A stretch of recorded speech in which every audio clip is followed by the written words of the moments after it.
Linux Action Show is created by Jupiter Broadcasting. It's sponsored by Ting. Go to last.ting.com to save off your first device or plan. And DigitalOcean. Go to digitalocean.com and use the promo code Here's the Thing, all one word like you're slurring it, and spin up your own Linux rig for free. And Linux Academy. Go to linuxacademy.com/unplugged and invest in your mind while saving some money.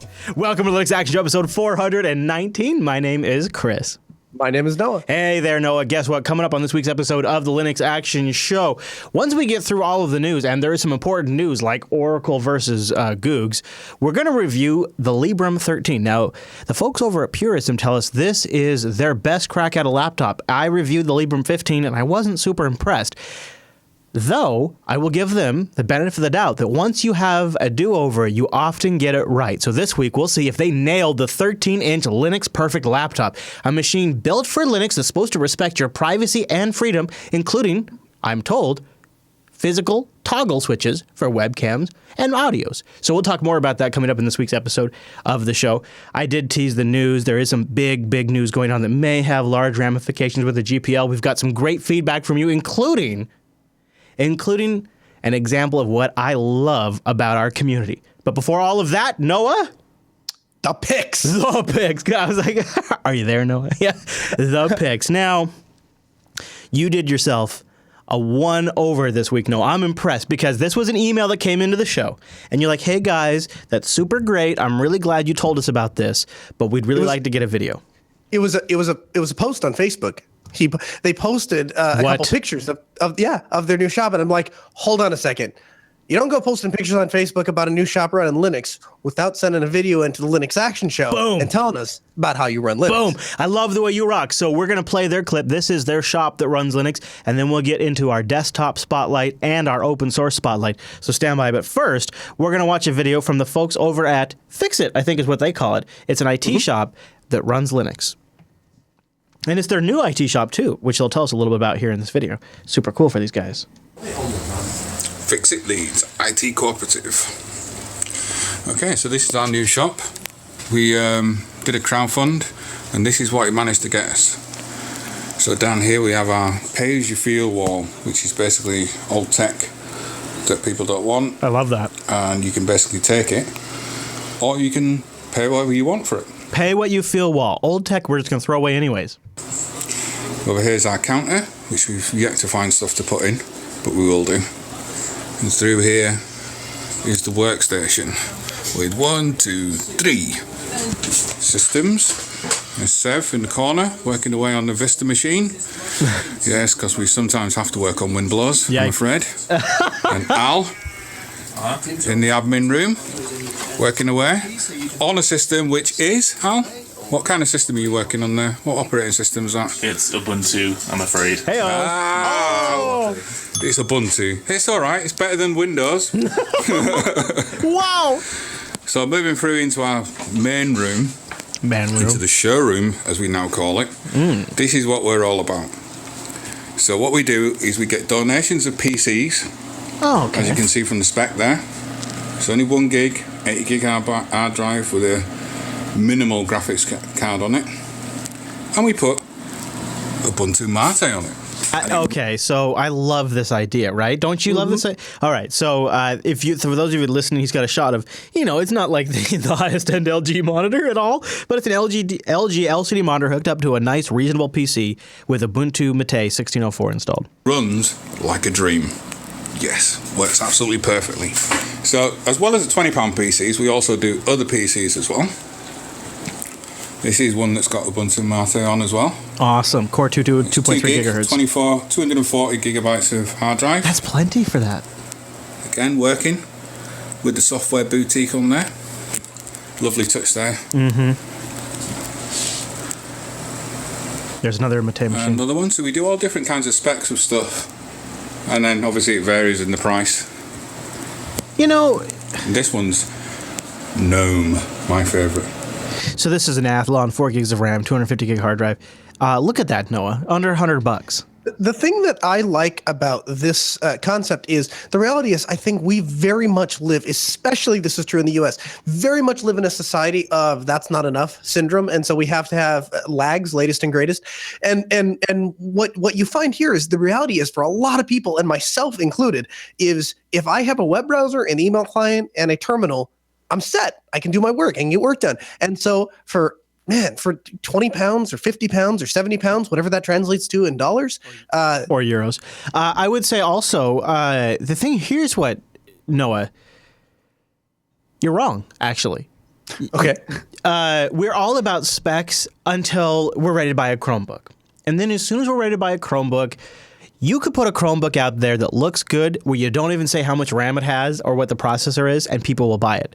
Because it's lags. It's the latest and greatest Chromebook. It sucks compared to the 10-year-old computer you have, but hey, it's brand new. And isn't it funny, though, that when it comes to desktop computers, we don't make that same distinction? Like, well, when it's a desktop computer, it needs to have an i7 or an i5. It needs to have a Core i processor or a latest AMD processor.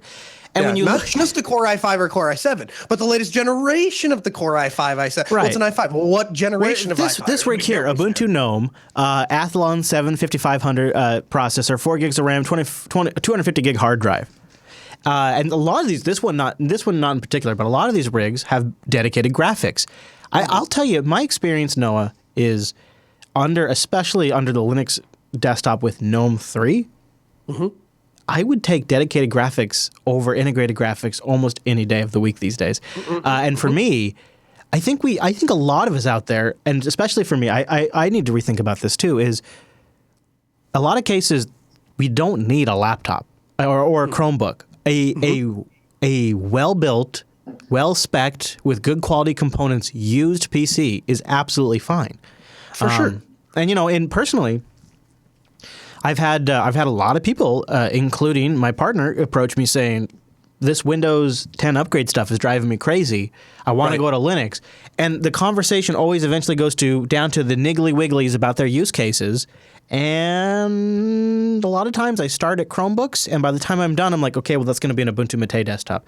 Oh, you need to scan records. Oh, you have to process transactions. Oh, you need to be able to connect this external device and save files to it. And a lot of times I start eliminating Chromebooks, and it's funny is my own selection bias has been, well, what laptop could we get that would be equivalent but would be a great full Linux machine?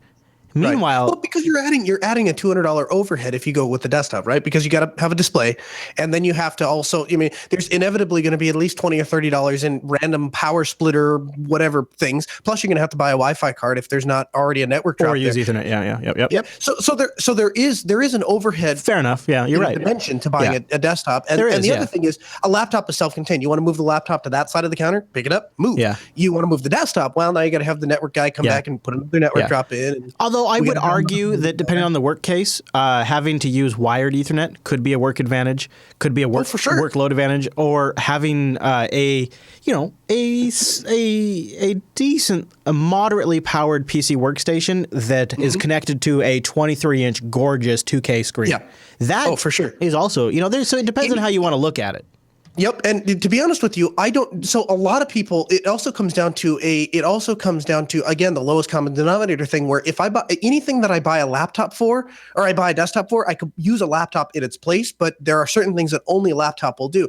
Personally speaking, if there's something I know is going to be a stationary product, like we have a little kiosk type thing that when you walk through our back door that we check in, do work orders and stuff like that, that will for all time always be a desktop because I know it's not going anywhere. But if I was going to but once that computer comes out of circulation, there's a limited amount of things I can repurpose that desktop for. Whereas if it was a laptop, well, we'd just give it to a tech, or we'd throw it in the field, or we'd set it up somewhere. I mean, that's fair. It's a lot more versatile. So they can be repurposed. Yeah, that's fair enough. And really these days too, the laptops are so powerful that especially if you're going with integrated graphics, there's not really a downside to going with a laptop. It's really more when you want to go more dedicated graphics. So, anyways, I think it's really cool that they're doing this and rolling out Ubuntu Mate, which seems like the perfect desktop for these older rigs.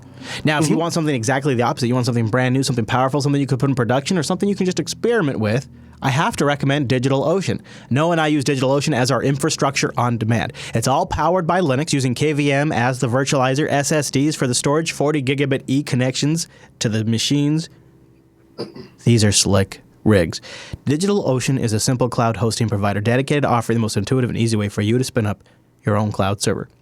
You know, when they first told me that sentence, it's funny. When they first told me DigitalOcean is a simple cloud hosting provider dedicated to offering the most intuitive and easy way to spin up a cloud server. I mean, I've memorized that a long time ago.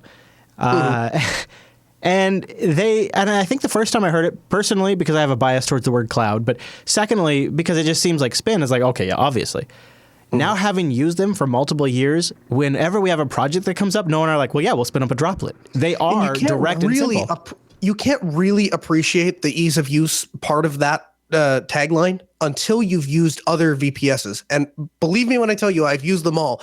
When you go to a competitor and you see that the way that their dashboard works as compared to the way the DigitalOcean works, especially now that it seems like every time I turn around, I learn something new. Learned about that build script thing that you can put in there, their user code. Now I'm using the network portion of it too. I can have a server spun up with DNS record created the whole 9 yards and have whatever application it was deployed in about 13 seconds. I love it, dude. I love it that you can do that with. No, and the nice thing, the really like thing that has kept me has been,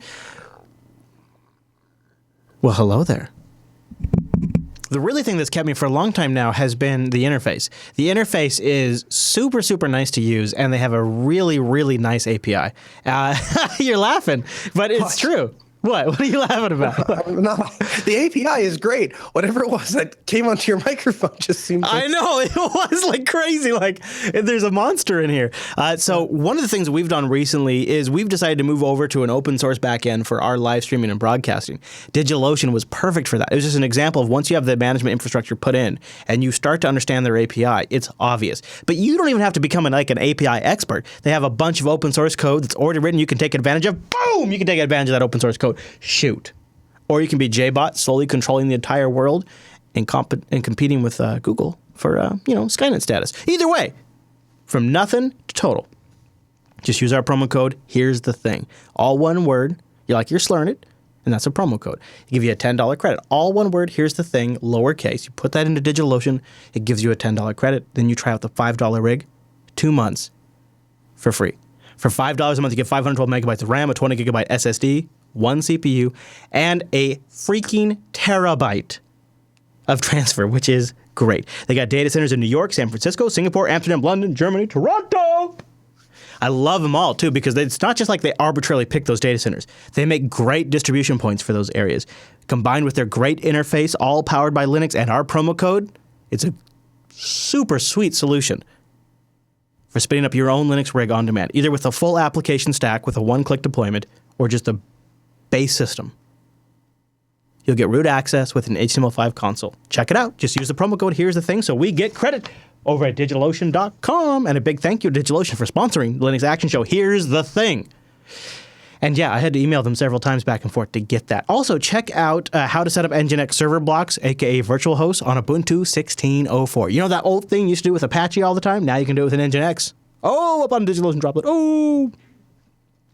It's so good. It makes me want to use a fry as a pointer. I feel like after the whole stream thing, there are a few things about Nginx I no longer understand. You know less now.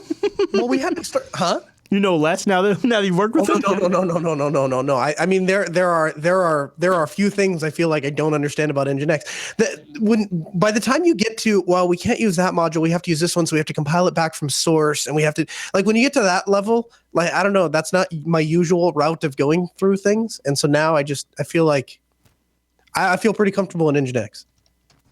I don't. That's why I use their one-click deployments. I really do. I don't. I learned Apache. Why are we moving away? Apache. But you know what? They got great documentation too. You use the promo code, here's the thing, and they have one-click deployments for Nginx instances. That's how I deploy Nginx these days. Not that it's so hard to install. It's just I don't got time to bother with it. I'm just kidding. It's not.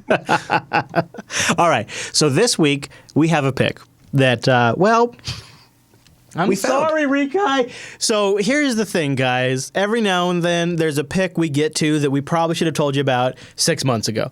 And the thing is, here at the Linux Action Show, the big show, we're real busy. We're super busy. And if it weren't for the grace of our awesome production staff, we would still not be talking about this.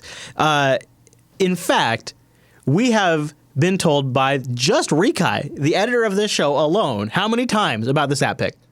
93 times. And that is 93 times he has sent me a link in Telegram telling me that we need to cover this app pick. When we 93 times. We really need to cover this app because it is perfect for our audience. You probably already know about it, but if you don't, you need to go get it. It's called Etcher at etcher.io, and it is a slick GUI to burn images to SD cards, USB drives, safe and easy. So you got an ISO image for a distro. Yeah, you can use DD. Yeah, you could use DD Rescue. But this is slick. What do you think, Noah? I think that personally, I'm all about the lowest common denominator. So if DD comes pre-installed on every Linux distro I use, it becomes a force of habit. Drop down to the terminal. I can bang out a DD command in about 30 seconds, even if it wipes the hard drive. And you can plug a flash drive in and write that stuff. But the thing where I think this really becomes useful is I deal with a lot of new users, and I deal with a lot of people like my wife, where it's not that she's incapable of running a DD command. I can give her the syntax, she could run it no problem, but she won't remember that, right? Because it's not something she does on a daily basis. Whereas if I tell her just install this app, now it's something that she becomes completely self-sufficient and she can write those ISOs by herself. So when you download this thing, it downloads as an app image, which is fascinating because I have not set up app images. I wonder what happens if I mark this as executable and I try to run it. I will try it right now on the show. So I'm gonna say allow executing of this program, and now I'm gonna double click it, and we'll see what happens. So I've downloaded Etcher as an app image. Oh, well, look at this. It wants to be installed. Well, I'll go ahead and install it. Let's see what happens. So okay, wow. And now Etcher is installed. Wow, app images for the win. So I just downloaded this as an app image on my Arch box, and it is now loaded. And you can see the UI here. You select the image, which, I don't know if I have any images on here, Noah. Yeah, I'd be careful about the images that are on your computer there. Come on, this is production machine. So you select your ISO, you select your thumb drive, and you burn. Super easy, peasy to use. And I actually feel like if any of you out there are still using UNet booting, just knock it off. Just knock it off and use this instead. Use Etcher. Also, SUSE. I'll give a quick plug to SUSE Image Writer, which has been a solid contender in this space. Have you ever used that? Mm-hmm. SUSE Image Writer, real simple. You launch it. You drag the ISO image onto the application. It only allows you to select your USB drive so you don't accidentally overwrite like dev SDA or whatever, and then it writes this image. This is the next generation. It's called Etcher, E-T-C-H-E-R. We have a link in the show notes, etcher.io. This is how you write Linux USB images in 2016. Check it out, cross-platform, so that way you can use it across multiple machines. A beautiful interface, hard drive friendly, makes drive selection obvious to avoid wiping your entire hard drive, and it can validate the image if you like. Check it out at etcher.io. Wow, that's a super solid pick that we have not gotten to, and I apologize, but I have it installed now. Now, in the last week, I love this one because we got sent this spotlight, probably a dozen people, and you offhandedly mentioned something that just caused everybody to respond to this one, and that was you mentioned the horror story when we had this we had one of these Logitech Mies that needed to be paired to a new receiver because everything got all mixed up, and it's actually this one right here. And so you and I were looking at the Logitech universal software that allows you to match any mouse or any keyboard with any receiver. You're all familiar with this stuff, and of course it's Windows only. Right? And to be fair, I knew that there was a Linux variant out there somewhere, but I couldn't think of the name of it, and my Googling returned nothing. Well, so, now we have it. If you have yourself one of those little Logitech receivers and a mouse. Unified receivers, yeah. Or a keyboard, or here's another mouse, or there's a keyboard over there. We have several of them here in the studio because I think Logitech makes pretty good stuff. I want to introduce you to Solar. Solaar or Solar. I'm not quite sure how you would pronounce that. It's a device manager for Logitech. It's a unifying receiver and programmer and configuration utility.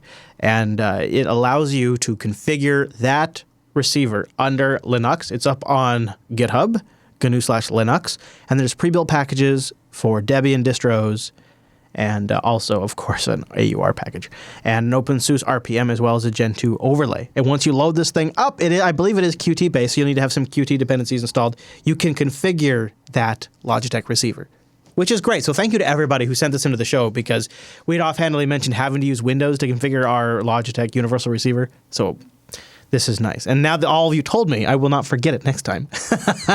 So SOLAAR.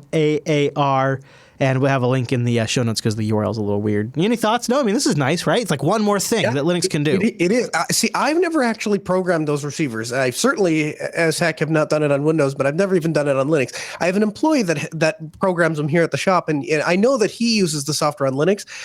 But I couldn't think of the name when we were in Seattle, and quite frankly, I forgot about it right when I got home. So I was really glad to see this come in. It was nice. So thanks to everybody. LinuxActionShow.reddit.com if you want to submit your own, or you can tweet me at ChrisLAS or at Kernel Linux. And I had a couple of these come in over Twitter and over the Linux Action Show subreddit, so I appreciate everybody. Okay, Noah, that's all the picks. Let's do the news.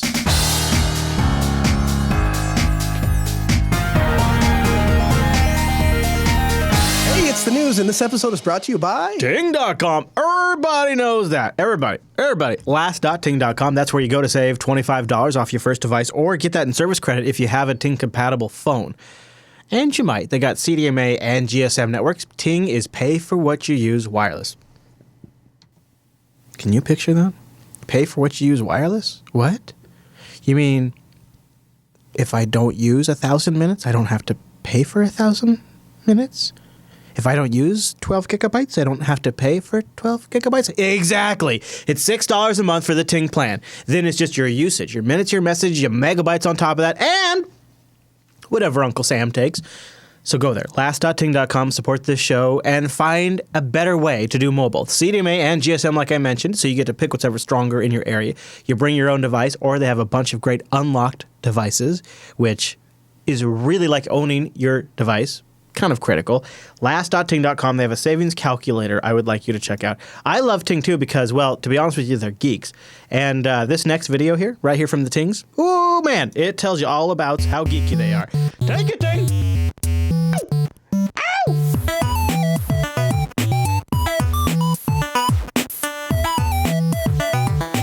Today, we are celebrating the fruit of many labors.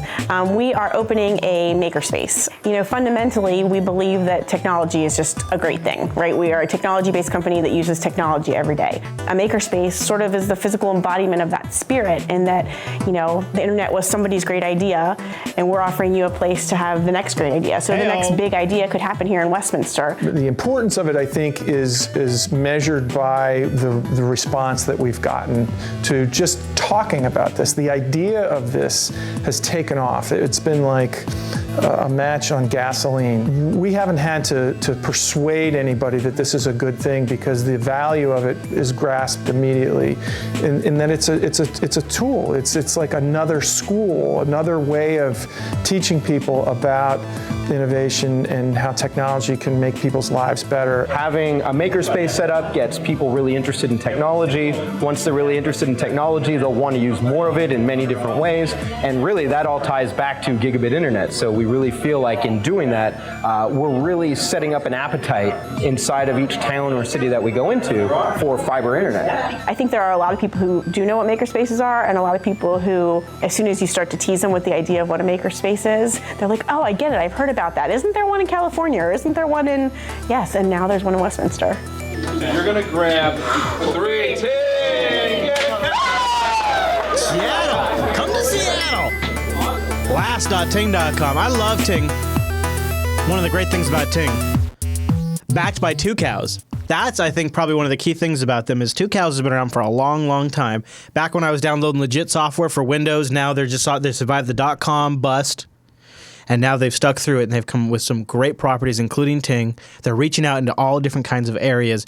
Speaking of crazy technology on Ting.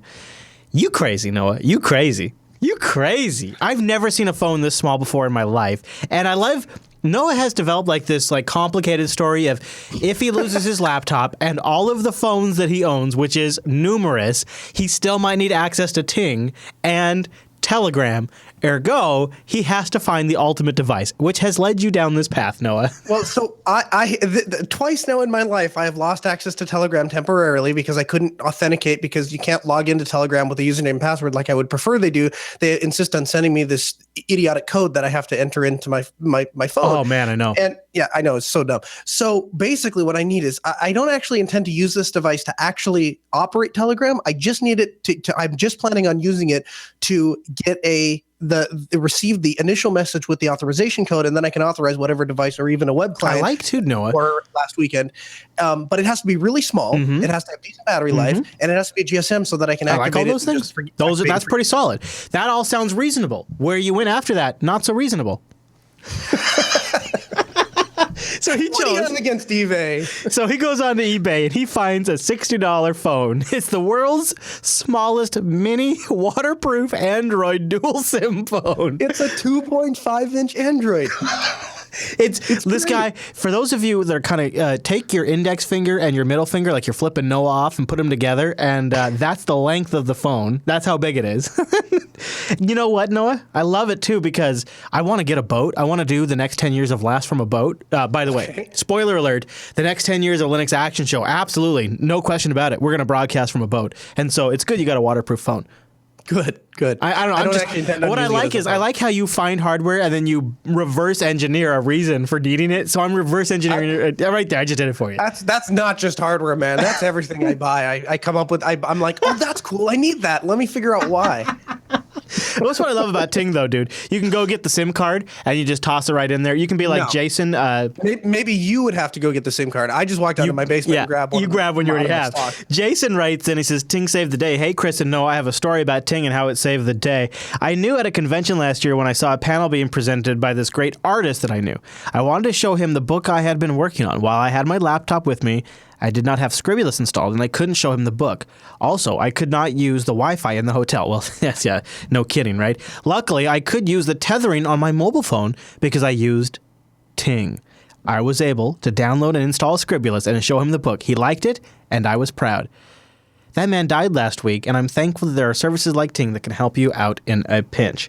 And you know what? That is super awesome, Jason, because one of the things I really like about Ting is whether you want to get like direct Android updates if you get a Nexus device or you want to just check the box in your OS that turns on Wi-Fi hotspot, Ting is always Honey Badger.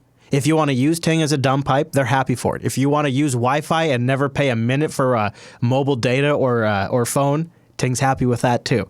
And I think that's what's super empowering. Plus, you own your devices and they're unlocked. There's no contract and no early termination fee. Support this show by going to last.ting.com. Okay, Noah, you ready to jump into the news? You ready for the first one?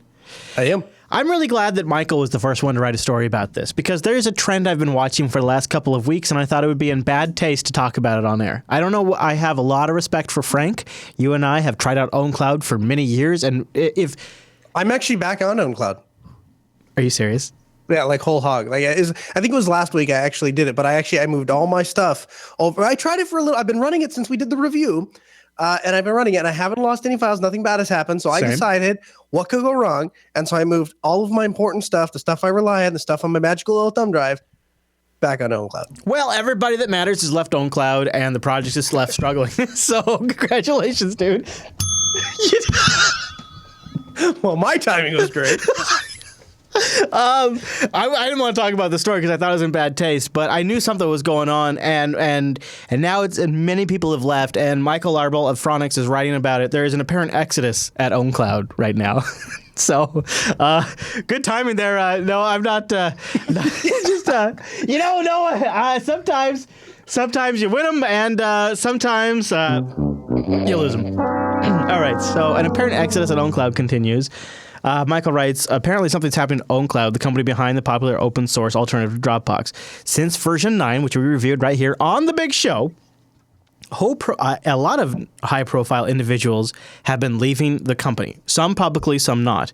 It really began with Frank, the creator and founder of OwnCloud, who we've talked to I mean, you and I run into Frank every conference. Every conference. Even, I mean, like, we don't always interview him, but we always have a great sidebar conversation. Frank is an engaging individual on all kinds of topics outside of OwnCloud too, including the Plasma desktop, and even down to photography. I mean, Frank's a fascinating individual.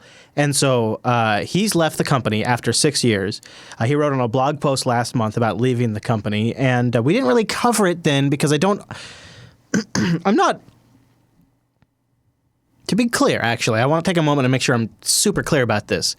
One of the things I find the most annoying about the Linux community is the cult of personality that we find ourselves subject to. Someone leaves GitHub and it's a big story, and I don't think it is. We create blog posts and news articles about the top social open source nerds to follow, and I think that's kind of pathetic. I think a lot of times we get lost by the name behind projects, and we don't actually focus on the results of projects, the code, and the long-term ramifications. So I want to make it clear that one of the reasons I didn't cover this story early on is because this show doesn't focus on the cult of personality. I think it's a distraction. I think it's sports for computers and nerds. And so I like to focus on results. So when one person leaves a company, I don't cover it. When multiple individuals leave an important open source project, I think we have something worth talking about. And so I want to start with Frank, since he's the founder. He writes, "We've built something really special when people want and will even be willing to buy it. But there's also other experiences. I won't go into details, but there are those who've, and I think he's kind of talking about you and I, who've had bad experiences. He says, been put in difficult situations. Without sharing too much, he writes." This part's really interesting. "There are some moral questions popping up for me.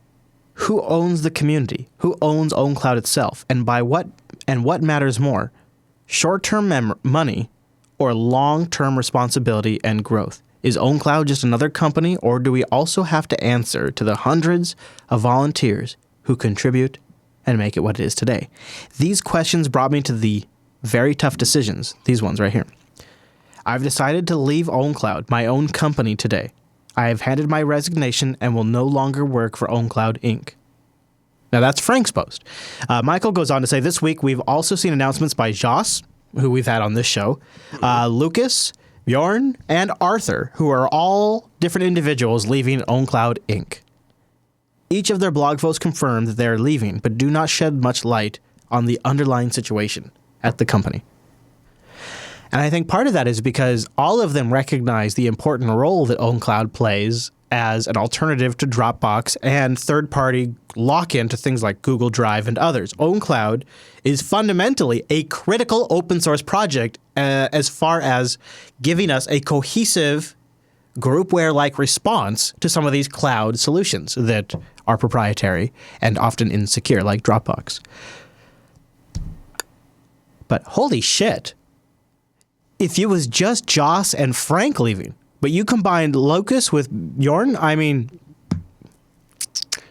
there is definitely something going on with OwnCloud. And we weren't necessarily blown away with the version 9. And I don't know if maybe it's been people not getting some of the problems they have answered, community input not being accepted. But two things I want to mention before I toss to you. Number one, I want you, whatever you're about to say, keep in perspective the enormous amount of external pressure the OwnCloud project is under, not just for us, the open source community, who want a Dropbox and Google Drive replacement, but also for enterprise networks who want an on-premises solution to some of these things. But also, at the same time, we're about to get into the Google versus Oracle dispute, where dual licensing, where you have something that's free and something that's for enterprise, which is a very, very familiar recipe for us here in the open source community, where you dual license something, is about to be a key part of the Google versus Android and Oracle dispute, and then copyright around the Java APIs. So this OwnCloud discussion has a lot of external things that sort of make it a bigger story than just it on itself. So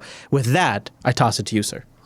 The OwnCloud 9 may have not blown me away per se, but it did they have changed something. Something has changed, because previously things that weren't working are now working. And I can safely say that, having used it for whatever it's been a couple months now. Do you want to just touch on it?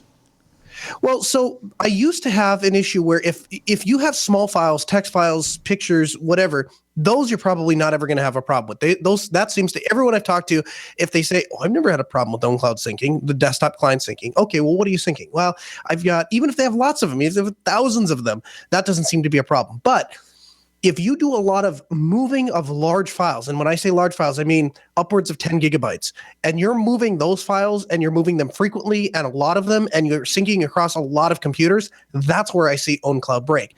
And whatever Can you they give have me a changed, scenario where you're syncing 10 gig files on a frequent basis, though? Yeah, every week when I move video files around, I've got, upwards of that actually. And I take a folder of, and they're I don't know, maybe 5 or 7 gigs each, and then I've got a couple ones that the final renders are obviously much larger than that, and I take and select all of those and move them from one folder to the other. I'm probably moving 20 or 30 gigs. You do that a couple of different times, especially if you're doing more than one and you've got more than like 7 or 8 computers syncing. Yeah, it breaks. And what I have noticed is the last version, whatever they have changed, something is fixed, because that I'm no longer having issues with that. And I'm no longer losing data. So that's good. And the other thing is the optimist inside of me wants to say that the OwnCloud concept is such an important concept and such an important replacement and such a needed project that even if everyone in the OwnCloud project left, somebody would adopt and pick that project. Seems like it's too relevant and too important. Okay, well, two things. I think that statement right there is why Frank and Joss and others are not saying what they should be saying, and or what we'd all like for them to say. And I think the second part is, even if people joined up with the project to continue on the project, doesn't necessarily mean they'd be any good. What do you say that?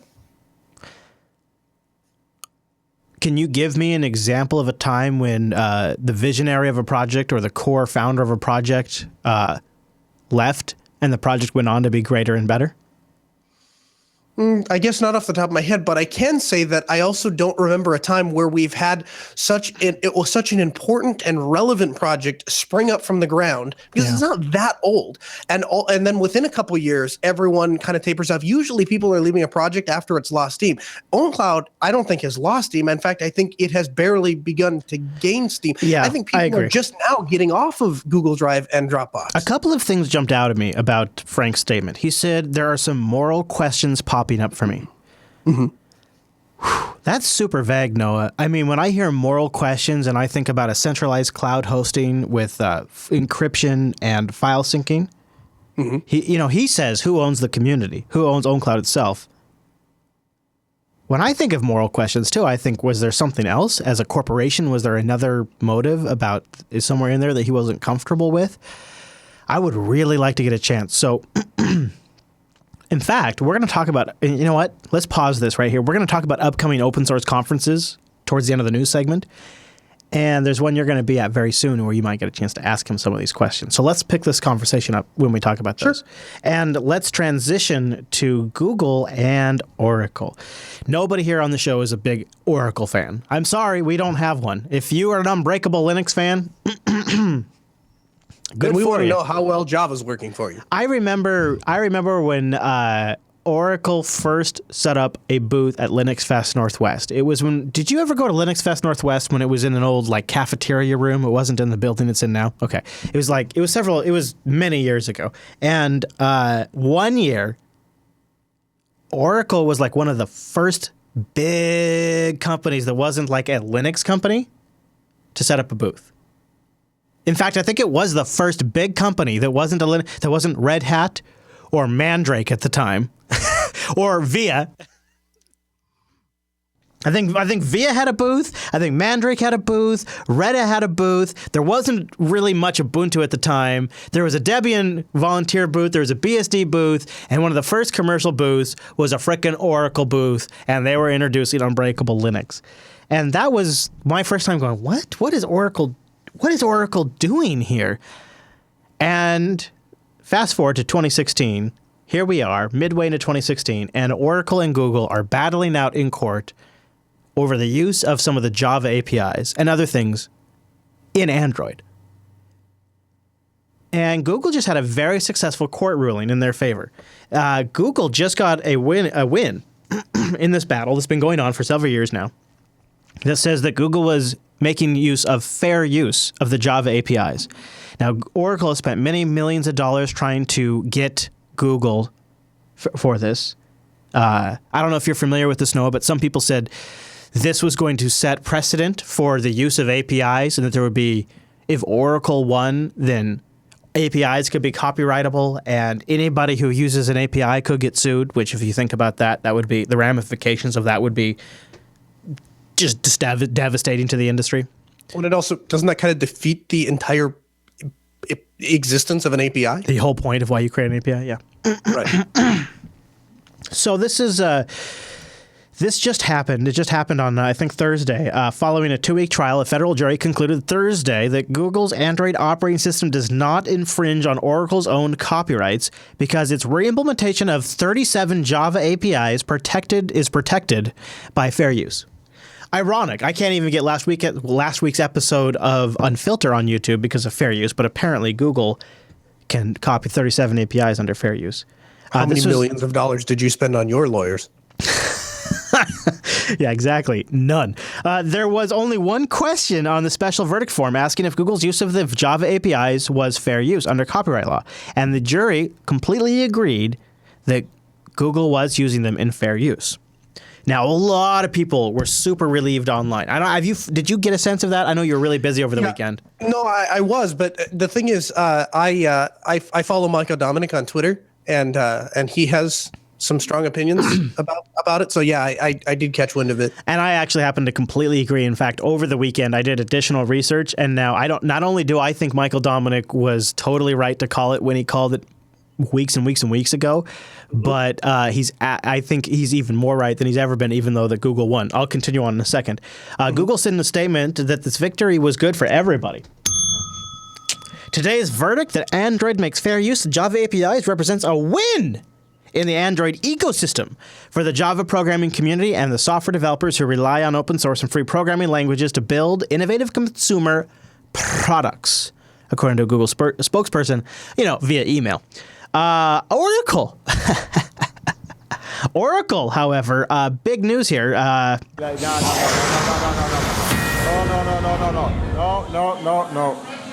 Hey. Oracle says that it's going to try to go again. It's vowed to appeal. We strongly believe that Google developed Android by illegally copying core Java technology to rush into the mobile device market. Oracle has brought this lawsuit to put a stop to Google's illegal behavior. We believe there is numerous grounds for appeal, and we plan to bring this case back in the federal circuit on appeal. That was according to Oracle's general counsel. It isn't clear how much Oracle would have asked for in damages, but it could have been about as much as $9 billion from Google had they won. They copied 11,500 lines of code, Oracle attorney Peter Bix said during the closing arguments. It's undisputed. They took the code, they copied it, and they put it right into Android. Now, before we go any further, the second story that's gotten almost, but not quite as much attention as Oracle and Google's story and Google winning was the op-ed by an Oracle attorney that said that Google's court verdict will kill the GPL. Now, that caught the attention of a few Linux users, and I want to break this down for you guys. So before I read any more, I want you to understand that the words I'm about to read are from an Oracle attorney. So you kind of get where they're coming from, their bias, okay? And Ars Technica, rightly so, makes a big disclaimer at the top of their article. This is an op-ed, they say. Annette Hurst is an attorney at Oracle. So take this with a grain of salt. Or whatever salt you prefer. Or perhaps something else. She wants to make the case that this is bad for the GPL. While we don't know what ultimately swayed the jury, she writes, Google's narrative boiled down to this: because the Java APIs have been open, any use of them was justified, and all licensing restrictions should be disregarded. In other words, if you offer your software on an open and free basis, any use is free and fair use. If that narrative becomes law of the land, you can kiss the GPL goodbye. No business trying to commercialize software with any element of open source software can afford to ignore this verdict. Any business, she says, that uses open source with any element can afford to ignore this verdict, she writes. Dual licensing models are very common and have been long depended upon, and this strikes a delicate balance between free use and commercial use. And we can think of lots of projects that have dual licensing. It is hard to see how the GPL can survive such a result. In fact, it is hard to see how ownership of a copy of any software protected by copyright can survive this result. Google is an advertising company. It does not depend upon traditional software licensing, and it is therefore free to disregard the protections that traditional software licensing provides. So she argues that because Google was able to disregard the dual licensing model of Java and these APIs, that they put at jeopardy any other open source project that is dual licensed. Now, after reading the emails of Google employees that go back since before they bought Android, and in these emails, they clearly say, we should probably license this or prepare to go to legal battles over this and create enemies. And that's literally a quote. Yeah. And that's like a quote that happens like a dozen times in these email threads. But over and over again. I don't know if you read that link that I tweeted. I'm aware of it, but I guess my point is Ford, a long time ago, decided that it was more cost effective to go to court and pay out when the Ford Pinto exploded than it was to recall them and replace the gas tanks in them. So that is a business decision. You look at the cost of what it would cost to license or do something, and then you look at the cost of what it would take to go to court and fight it. And if you lose, what the damages will be, or if you're going to win, what the cost to fight and win would be. And then you compare those two, and whatever the lower number is, that's what you do. And that's what companies do. And I'm not saying that that's morally right or that's a good decision. I'm just saying that's what companies do, and that's what makes the best business sense. You could go with what's cheaper. I know you're right from a business standpoint. Yeah. How many times am I going to take it up the ass from Google? Yeah. How many times? Is it when they compromise with the carriers on updates and customizability so that way they could compete with the iPhone? Is it when they stole from Sun because they knew that Sun was a weak company and that Sun couldn't defend themselves and they could roll them? Is it how they've continued to screw consumers and haven't gotten Android and the massive fragmentation and the update problem under control? Mm-hmm. Is it how they steal all of our information and when we don't give it to them voluntarily, and when we do give it to them, they absorb absolutely everything they can and build profiles around us? At what point, or is it when Google misbehaves simply, by the way, the best part about all of this is if you read through these emails, the reason they steal Java IP, the reason they rush to market is to compete with Microsoft, because they thought Microsoft was going to dominate the mobile industry. They did all of this because they were so scared of Microsoft. What a joke. Like everybody, like the general like tech narrative is it's because they wanted to compete with the iPhone because they were worried about Apple. You can, when you read their actual emails that have been released as a part of this court process, they were worried about Microsoft. And in competing against Microsoft, they became Microsoft. And now they are the new Microsoft. This shows their thinking. Fuck the little guy, steal what he makes, and then when we get sued, fight him in court. But the arrogant. That is a quintessential Microsoft mentality. But right, the bastards, the arrogant bastards at Google didn't expect for the big kid on the block to buy the little kid on the block. They didn't foresee Oracle buying Sun. And that's exactly what happened. And Oracle is going to fight this. There will be an appeal. And Oracle, mark my words, on May 29th, 2016, Oracle will win this fight. All of it is in email records by Google staff saying that they need to license it. It's on record. There is no way Oracle will not appeal this and win this, because the intent by Google to intentionally steal this and intentionally use it is on the record. And they will fight this, and they will win this. And I hope Oracle does win this fight, because if they do not win this fight, this fundamentally undermines some of the strength of the GPL. And why Richard Stallman, who was asked about this, said that this is an 11th grader's interpretation, or 6th grade, I can't remember, he might have said a 6th grader's interpretation of the GPL, I would say that sounds about right for a jury.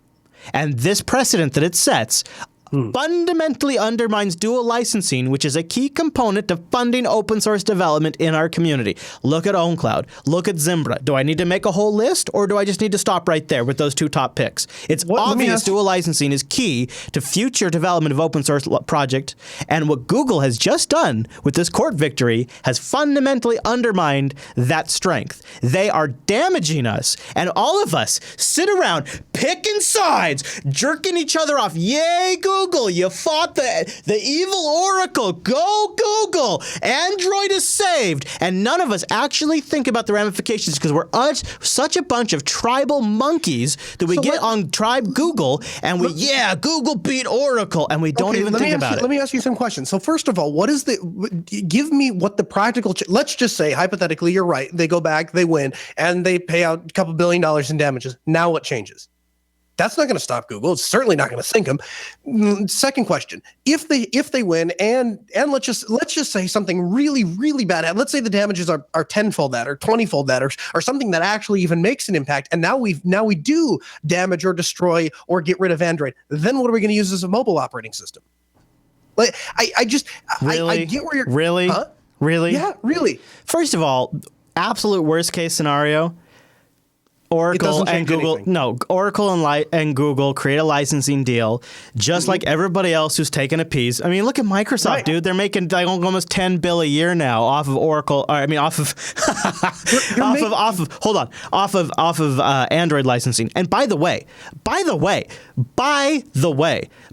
not licensing properly from Sun Microsystems, Google didn't get a heads up on is super critical, like 0-day vulnerabilities that Sun told their licensed partners about. And Android was left vulnerable simply because they didn't buy an appropriate license and therefore didn't get a heads up by Sun development staff, and they had to patch the system after Sun put out patches, put out releases, CVEs went public, and everybody knew about these exploits. Then Google creates a patch, applies it to their crappy version that nobody uses, which then no operator actually allows any manufacturer to deploy, so no manufacturer bothers, and nobody gets the security fixes. You're making my point, though. Either it doesn't effectively change anything, or if it does change something, at the end of the day, we all suffer. But I don't like. It doesn't seem like there is a middle ground there. It doesn't seem like any which way this plays out that Google gets it and then changes the way they do things and says, "Oh yeah, that's right, we were wrong, our bad. Let's change the way." I don't see that happening, which seems like the only actual good outcome. Other than that, you're left with two opposite ends of the extreme, both which suck. No, I think you're wrong there. I think what you'll have here is you'll have a if this plays out correctly, you'll have no additional precedent set. There's no real precedent being set here by Oracle or by Google necessarily, other than perhaps weakening of the dual licensing model. And I think that's really what's at risk here. I don't like this Oracle lawyer. I don't agree with 90% of what this Oracle lawyer is saying, but that one component there is absolutely correct. What Google has done is they've said we're bigger than them, and we have a priority. And you can look at their and I'll cover this more in Coda Radio on Monday. They have filings that literally have stated, in order to compete with Microsoft, and they were all worried about mobile search. Go back to 2005. Google was very worried because mobile search was getting big, and it was beginning to approach the desktop amount, and they didn't have a great mobile platform. And they needed something, or else they felt like their dominance in search was going to be eroded. And that's where they bought a company called Danger that made Android. And then they brought it on, and they decided to use Java because Java at the time was the #1 mobile platform, quote unquote, for development. So the practical change you're looking for is the legal precedent being set. That's what you're saying. The #1 thing I'm worried about is the dual licensing model. And I'd like to have a clear answer there, because I think that is key to future funding of open source projects. That makes sense to me. But that's that. I don't think that. Why I'm upset though? Why I'm all riled up is everyone online on the Facebag and on the Twitters is all like, go Google, go Google. And meanwhile, I feel like Google is literally once again undermining what's best for consumers. And if you look back at Google's actions for the last 7 years, at each major decision point, like all of the crap we're dealing with net neutrality now and all of the issues we're having, like I don't know if you guys are following what's happening with the FCC right now, but all of that was started by Google working with Verizon. A lot of stuff is happening right now because of what Google has done competitively to bring Android to the market. And this is another one that is really screwing consumers. But the narrative is go Google. And it is mind-boggling to me because it lacks all critical thinking and all analysis of history. If you've just followed the news for the last 8 years, it is obvious what's happening here. But people that are watching this get so swept up by tribal loyalty. And that's the fundamental thing that bothers me is in this tribal loyalty, we may be championing the very thing that undermines one of the key ways that open source projects get funded by enterprise and still provide something for the community. That's why I think this is a big deal, and I really hope Oracle does go to retrial. Maybe I'm overstating it, but no, I don't think I am, because it's one of these situations where we champion for something that actually harms us and we don't even realize it. I think part of it is just that Google has better PR than Oracle does with the user base, right? And with the geek community. And I want to say something really quick. Sorry, just to respond to the chat room. Mm-hmm. I think the mistake is a lot of us have thought that if Oracle won, like Rikai in the chat room says right now, it would be setting some sort of precedent that didn't exist before. Here's what you have to understand. If the company's licensing and interpretation is using these things, like structure and references, is copywritten, then you're in violation of a copyright. If they don't consider that copywritten, then you are not in violation of their copyright. And if you read the Google employee emails, they say, Sun's interpretation, and if we want support, and if we want security notices, we have to license on these key things, which we are clearly in violation of, but we are going to just move ahead anyways. They say this in their own emails. There's no extra precedent being set. This is not an unusual thing for businesses. Now, some APIs don't have these limitations. Again, the concept that Oracle is setting some sort of historical precedence is crap on its face. And it's why we have all gotten behind Google on this whole thing. This is not something new. This is super common in the business marketplace. This is the standard for this kind of stuff. It's not as normal anymore in 2016, but in 2005, it was very normal. Anyways, moving on. Linux 4.7, let's talk about something awesome because there's a whole bunch of stuff coming for AMD users. Recently, with all the NVIDIA news, everybody's been talking about the new NVIDIA 1080s and 1070s. But in 4.7, AMD is getting some serious love. Also, for those of you who use DisplayPort, the new DisplayPort standard connector is getting adapted and added. MediaTek's new display driver for some of those MediaTek display machines getting supported.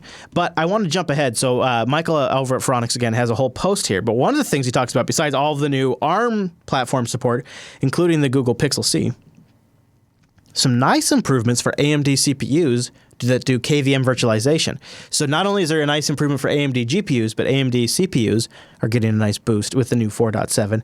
Hibernate and suspended disk for ARM64 platforms has been upgraded and supported. And for those of you that think ButterFS is completely rock solid, well, 4.7 improves ButterFS support some more with some moderately important bug fixes. So if you have a big ButterFS implementation, you might want to consider that. Although Extended 4 isn't left out either. There's some Extended 4 improvements in the new 4.7 as well. And my favorite, XFS, gets some improvements as well. And last but not least, in 4.7, Noah, I know you're excited about this one. Asus's and Corsair's new keyboards that have all the fancy lights and crap.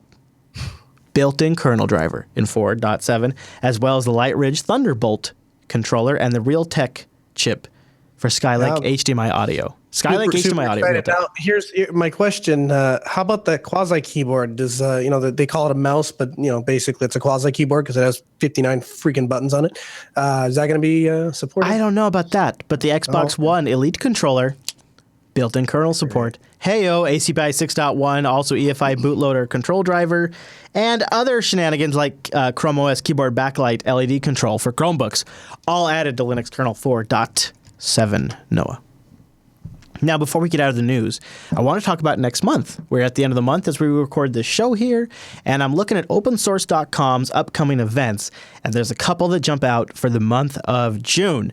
The number one event that jumps out for the month of June is Red Hat Summit at the end of the month, I would say.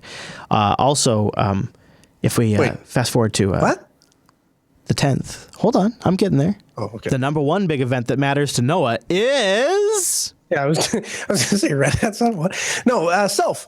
Self is coming up. Is one of my favorite Linux fests. One of the where I think some of the truest core believers in Linux and in GNU exist and come together. And we're going to be out there covering it. It's going to be a great time. And it's far more. The thing that makes Self different about a lot of the other Linux fests is it's not about all of the structured activities. It's way more about the unstructured activities, the side conversations, the going out to dinner and hanging out and just sitting around and talking. It's awesome, and it's just it is my time to like rejuvenate and refresh and kind of like come down from the rest of the Windows infected world and kind of recharge. Be with your people. It goes from June 10th to June 12th. And you can find that at Southeast Linux Fest. Just go Google that, and then BSD Can runs from the 8th. To the 10th or to the 11th, and Mr. Jude and Chris Moore will be there if you're BSD Now listeners. And then there's a couple other events up in July, Noah, that I don't know if you're on your radar. There's going to be LinuxCon Japan for people over there. And then also in September, there is LinuxCon North America up in Toronto, as well as ContainerCon and the Linux Security Summit up there. And then in September, there's a few things going on, like Moodle Moot and in Australia, but here's what I'm really fascinated by. You ready for this one? Mm-hmm. So in October, it's LinuxCon Europe, and then in November, from November 1st through the 4th, the Linux Plumbers Conference. Oh, nice. Now, I think this is they used to tag that onto the end of LinuxCon. So the Plumbers Conference is really like the underlying infrastructure stuff in Linux that all the projects are going to be built off for the next year. Like when Systemd was being conceived and containers and name groups and CNAMEs and all that stuff was being talked about. They were Linux Plumbers Conference was there. When Lennart was building his case for Systemd, starts at the Linux Plumbers Conference. And it's in New Mexico. Oh, nice. In November. Tempted to go to that one. I was looking at the drive, like if I was going to take Lady Jupes. It's a it's a bit of a drive. It's about Google says 21 hours, but I think in Lady Jupes, you got to add like 8 to that at least, maybe more, maybe 10 hours to that. So it'd probably be about a 35, 40-hour drive from Seattle to New Mexico. But one thing that would be super cool, and I don't know if this would be possible, we would go right through Salt Lake City, and when I did the trip to your place, I was going to come back through Salt Lake, but I had to cut it short for time. And I heard from a lot of people that were going to be at Salt Lake City. So I think that would be pretty cool to go down to the Linux Plumbers Conference via Salt Lake City and meet up with a bunch of people there. So I don't know. It's on my possibility radar for the Plumbers Conference. That could be really cool. Although, and that's a nice drive. It'd be through Washington, through Idaho, through Utah, and then down into New Mexico. Right there. It's about a 4-hour flight or about a 30-plus hour drive. And that's why I fly. yeah, exactly. So we have a link in the show notes if you want to check out other events, and maybe there's multiple events that you might want to attend. All of that. And if you're going to be at Southeast Linux Fest, say hi to Mr. at Kernel Linux while you're there. So boom. That'll be fun. I'm looking forward to that episode. Okay, that's all the news for this week. Let's go look at that Libram 13.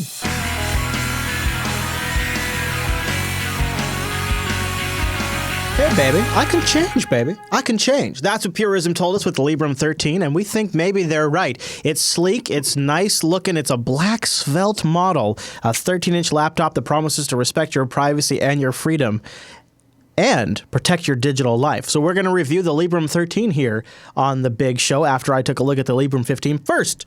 Before we get into all of that, you know what we're going to talk about? It's Linux Academy. Oh, linuxacademy.com/unplugged. Go there to learn more about anything we've ever covered on this show and way more. With 2,453 videos, let alone all those self-paced courses with downloadable comprehensive study guides. Shoot, Noah. You know what? You can learn there, son. You can learn. I mean, like, they got these scenario-based labs. Now, Noah, let me ask you something. Mm-hmm. Fact or false? If you got a perfect, what are those called? Where you have like this mathematical problem, like a story math problem. What are those called, Noah? What are those called? Remember from school? Ridiculous and dumb. You remember those where like Susie has 4 carrots and she's going to be catching the train, and the train has a box of 12 carrots on there. Once Susie catches the train, how many carrots will be on the train? I frequently wake up at night wanting to strangle the people that wrote those. I forget what those are called now because it's been so long. Word problems, they say in the chat room. I guess those are word problems. This is the thing. That kind of training, like that sort of abstract thinking, never worked for me. Never. That's why I love Linux. It is dumb. That's why I like Linux Academy's scenario-based labs. They'll put you in the middle of an everyday common task. So you have like real experience working with these things. And if you ever get stuck, they've got instructor mentoring that's just like, boom. Hey boss, I got this question. I need this help. Can you help me with this concept? And they actually have somebody who knows what the hell you're talking about. Because Linux support and all the open source solutions around Linux, it's not just like a feature on their training platform. It's what their training platform is. It's all they do. That's what they're dedicated towards. That's why I love them. They have graded server exercises, which I think is a slick way to go. You log into their lab server, you perform a specific task, and Linux Academy automatically grades your actions so you can see how well you did. The servers automatically spin up as you need them with SSH login, 7+ distros. The courseware and the servers automatically match. Courseware on Python, OpenStack, PHP, DevOps, Red Hat, Ruby, Amazon Web Services, which is really its own beast, and Android. And of course, everything around Linux. linuxacademy.com/unplugged, where you go. Visiting that supports this show. Lets them know you heard about it here. And it gets you a great discount. linuxacademy.com/unplugged. Now, the Libram 13, I was really curious to see how this one stacks up. We figured this would be a great laptop for Noah to review because he really loves the 13-inch laptop like form factor. It's sort of like if you were going to have a sweet spot laptop for portability and performance and power, you love yourself the 13-inch. Now, Noah, you got this thing, a few weeks ago. Yeah, it's been a couple weeks, which is really how you and I both prefer to review a laptop, right? Rather than getting it in on Monday, pumping a review it on totally. You know, 1 week doesn't really get it for you. And what you have to do is you have to get it set up, and then you have to use it as your primary computer for a given week. You got to live it. And yeah, you do. You have to live it. And I've done that since I've had it. And I've learned a ton of things about it. Some things I like, some things I don't like. Definitely, I don't think this spoils review. Definitely a completely and totally different animal than the Libram 15. Oh, totally different. Okay, all right. So then we'll start with Noah's first impressions, and then we'll come back to hear his follow-up thoughts. Take it away, past Noah. UPS guys showed up today, and what did they bring me? A box. But what's in the box? Let's take a look. Okay, so fairly generic-looking box. No real markings except for a tiny little number right there. In fact, so much so I didn't actually know what it was when it first showed up. So let's see. This packing material. Oh, after carrying around the Oryx Pro and its ginormous power supply, this is a welcome change right out of the bat. And the cord that goes with it. Nothing in there. Nothing in there.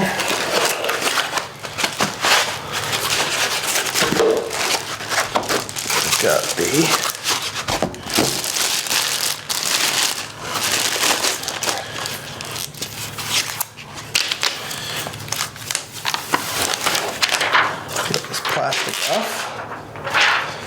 Okay, so right off the bat, I'm in heaven because I have a flip down Ethernet jack. That is a must for me.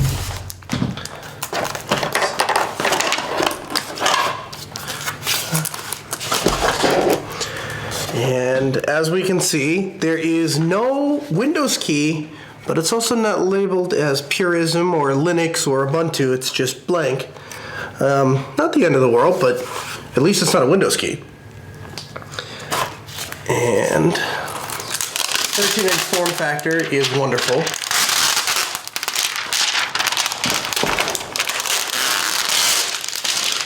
And it feels very well put together for sure.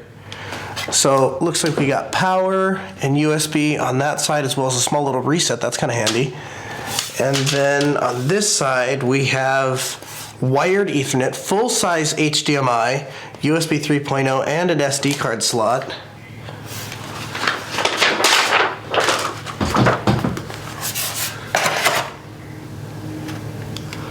And there's a serial number on the bottom. Looks like the bottom can be taken off. And so it looks like it's pretty easily user serviceable. In fact, let's do that. Let's see what it looks like inside. Okay, we've taken all of the screws out and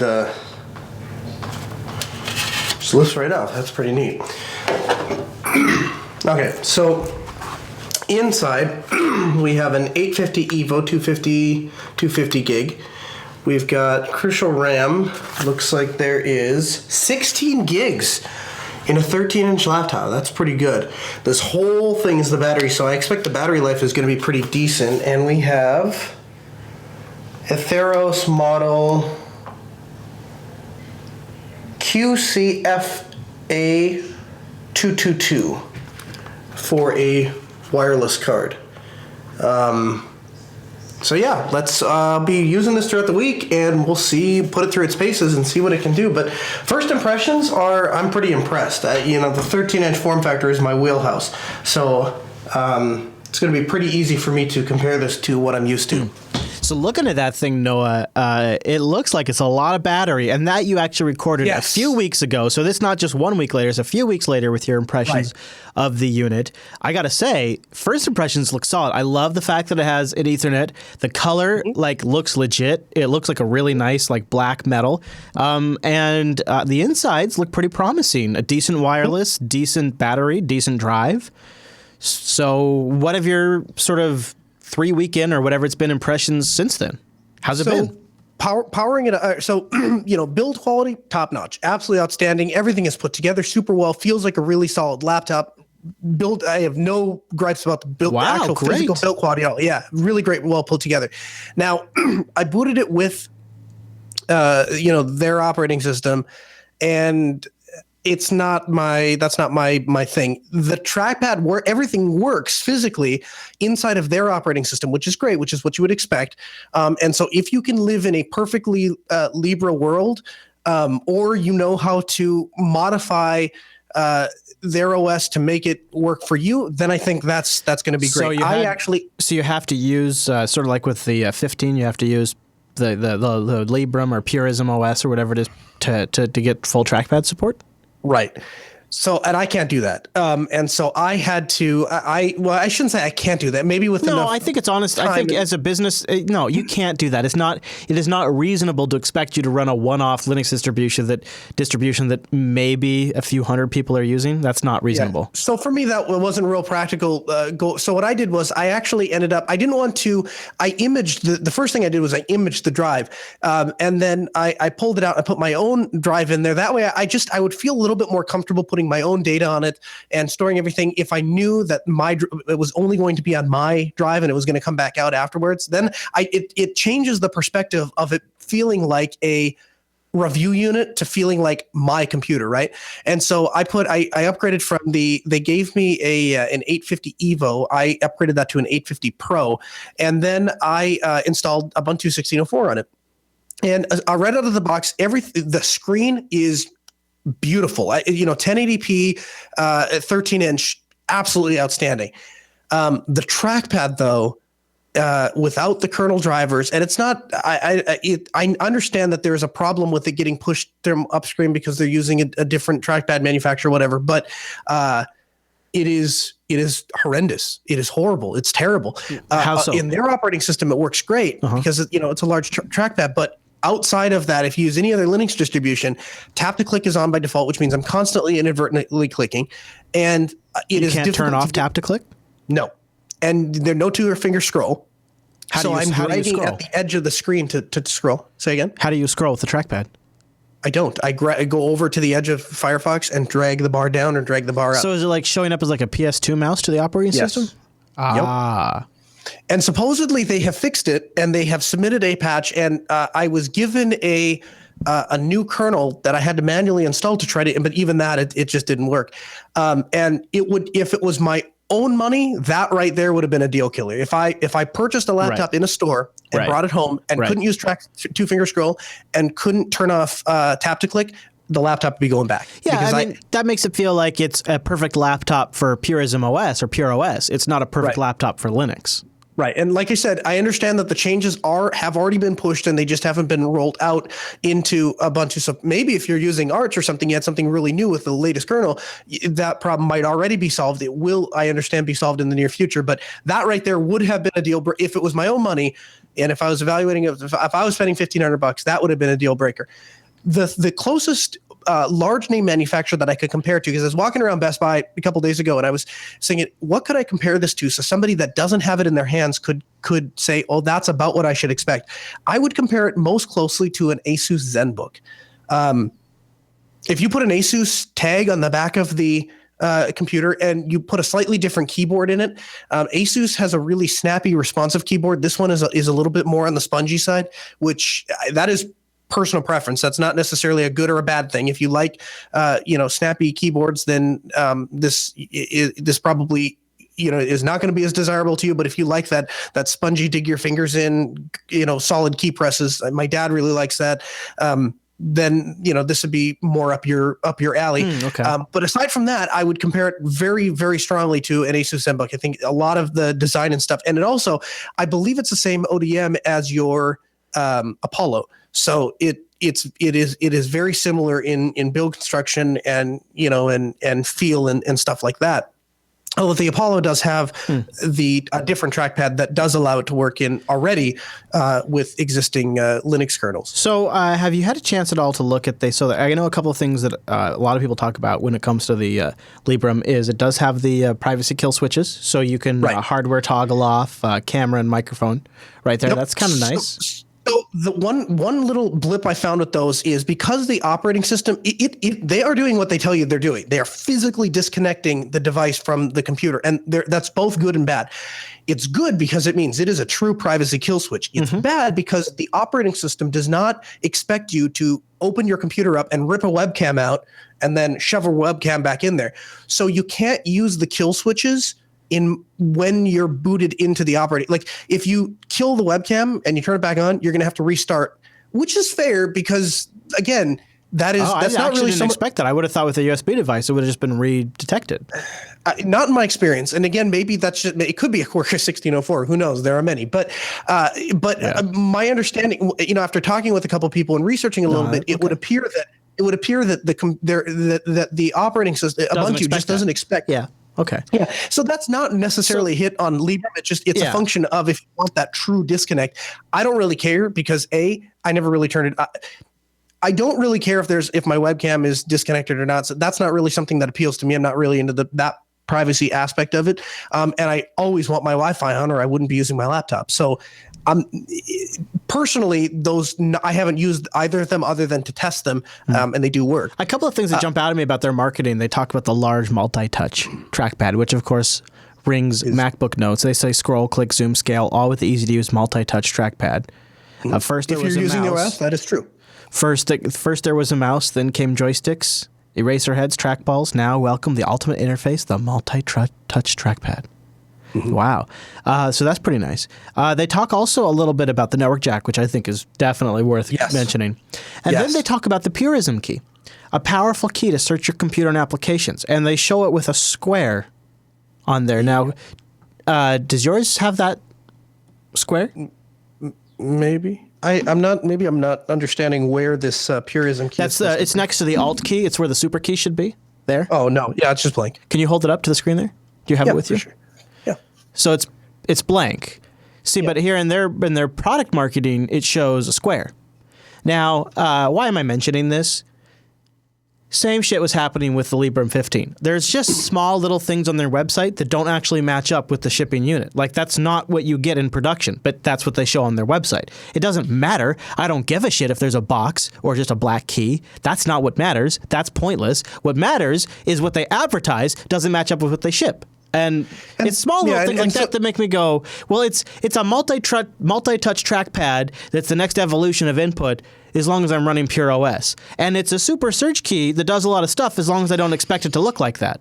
You have a point on the button, although Rakai was saying in the chat room how he would strongly prefer a blank key. I can't really give it to you on the if you're only using Pure OS, because let's face it, that's what they're selling it with. And that would be like saying, well, the Mac trackpad works, but only if you're using Mac OS. Well, that's what Apple intended you to use when they shipped you the computer, right? So, I mean, there is a case to be made for, well, maybe Pure OS is not a market-ready operating system, thus the computer is not a market-ready computer. That argument I could buy, but I can't really rag on them too much. As long as the computer works the way they should. I want to underscore. I don't give a shit if it's a blank key or a key that has a box on it or a key that has a Tux logo on it. Right. It should just match up what's on the website with the shipping product. That's all I care about. Right. Because there's 5 or 6 of these little minor differences that they list one thing on the website and you get something else in the final product. But I think it's a really interesting concept. Really, what you're asking to buy off on is Pure OS. And then if you're okay with Pure OS, then maybe you're okay with this laptop. And the other thing I think that you should consider is you are essentially spending money with a company that's concerned about certain things that might align with your interests. Like they have a video on here, for example, about privacy and free software. And I'll play like a couple seconds of it for you because this might line up with your feelings.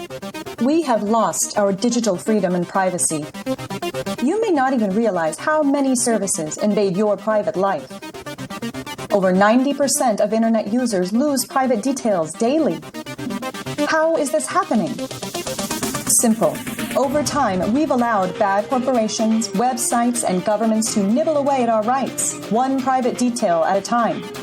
Purism has a solution to restore your rights by building beautiful hardware, where every chip and every line of code respects your freedom and privacy. In order to achieve this vision, we need your support. Let's send a message that we collectively believe our rights must not be taken. Together, we can take back our freedom and privacy. We are Purism. So there you go. And to be honest with you, I understand that that's where they're coming from, and I understand that that's where they believe that they're marketing towards. And we've talked about this in the past. I think there is a huge disconnect between the product that they're delivering and the audience that they say they're going towards. I think that this appeals more to people like you and I who want a really nice, well-made Linux-supported laptop, and we're okay with compromising a little bit on the freedom and the binary blob stuff. And I think the people that really care about that wouldn't really care about this level of build quality. So I want to just touch on something really quick.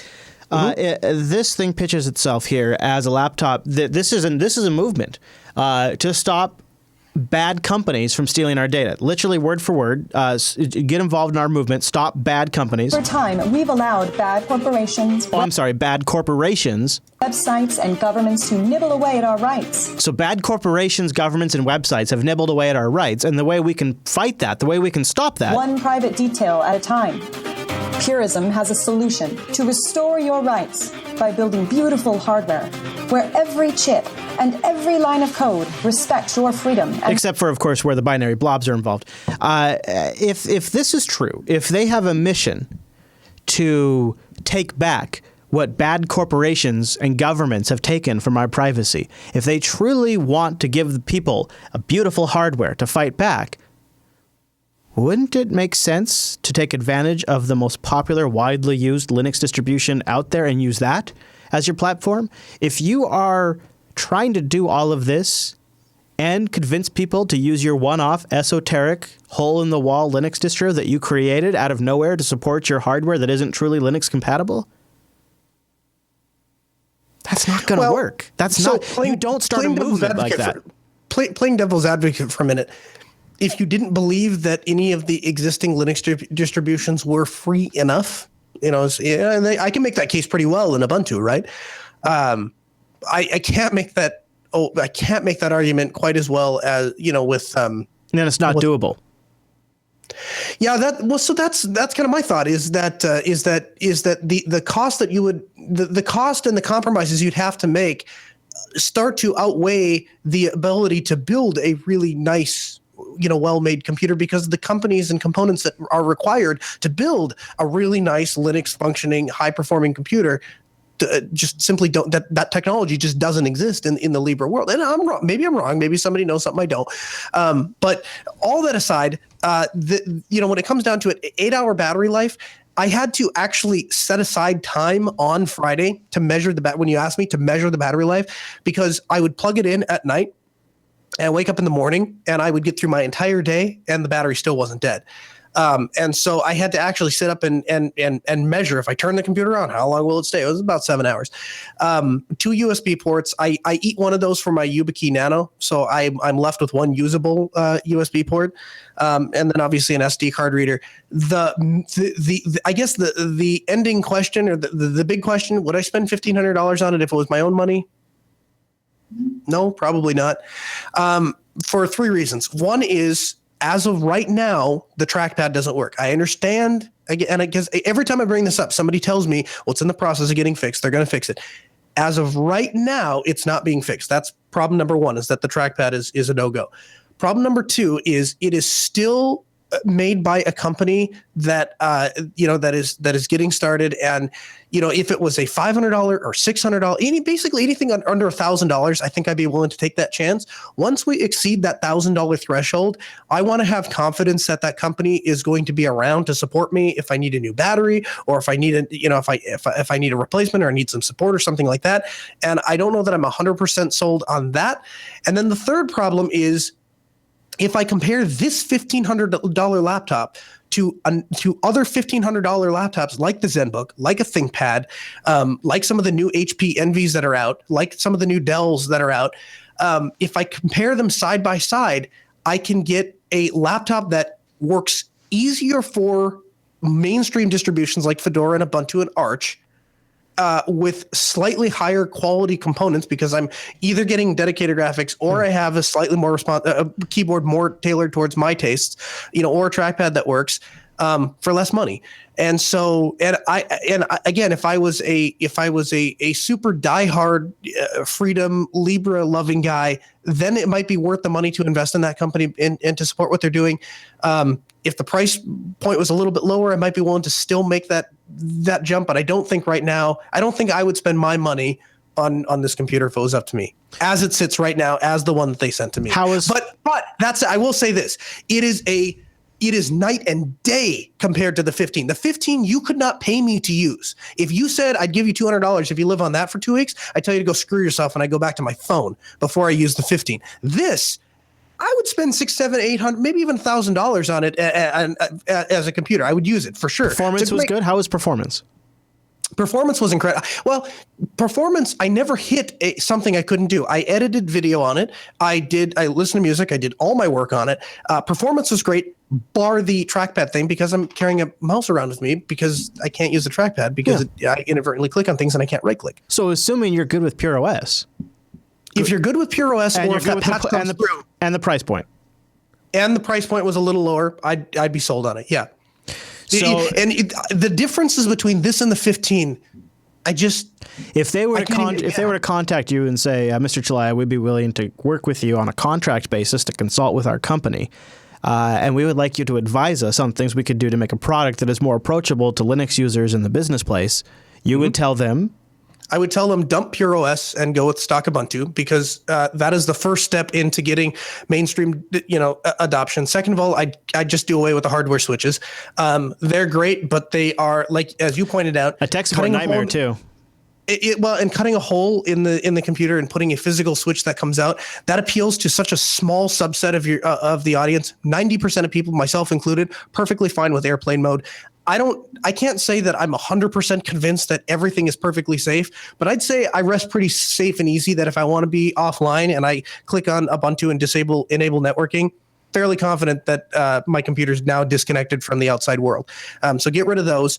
I'd like to see a different keyboard. Again, not my style of keyboard. So if there's, and I know that System 76 did exactly this. They shipped my Galago with a crappy keyboard, and everyone told them it was a crappy keyboard, and then they redid it, and now the keyboard is darn near perfect. Get a different keyboard in there, and make sure that trackpad driver gets in. You get all those things in, I think it would be one of the best Linux laptops out there, if only because it's an aluminum 13-inch 1080p computer that runs Linux and is, it comes with Linux. I think it's a product struggling to find itself.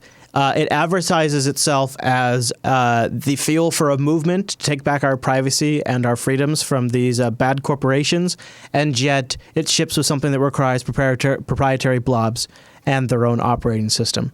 It's something that purports itself to be a for Linux laptop, but yet doesn't work for all Linux. You see, it's this mismatch here. It's something that says, hey, if you truly want to be private and secure, you need to have hardware toggle switches.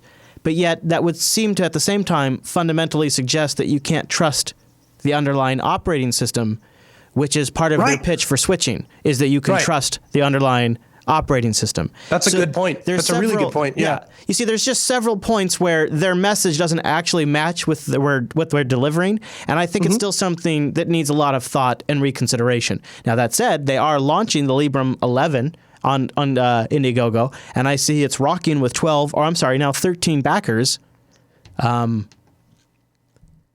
I think they need to spend more time reflecting on what this product's actually going for and who they actually hope to buy this. I don't think there's going to be a lot of Pure OS fans out there just waiting to buy this thing. And I think people that are truly concerned about Linux that think they need hardware toggle switches are probably going to be running FreeBSD. So there's a lot that I just don't quite understand. At the same time, maybe, like you said, after a few kernel iterations, this thing will be better supported. Although the reality is, by the time that happens, we'll be on an entirely different generation of Intel chipset. That's the Linux Action Show's look at the Libram 13.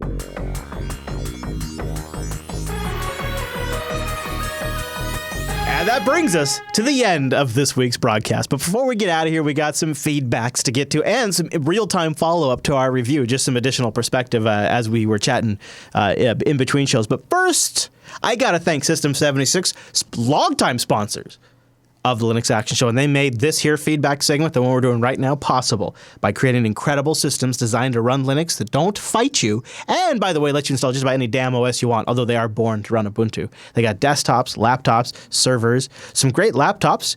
Noah over there is the owner of the Oryx. Even though he's sort of a 13-inch man, he went for that powerhouse when he edits, and I can understand. They got the Gazelle 15 and Lemur 14.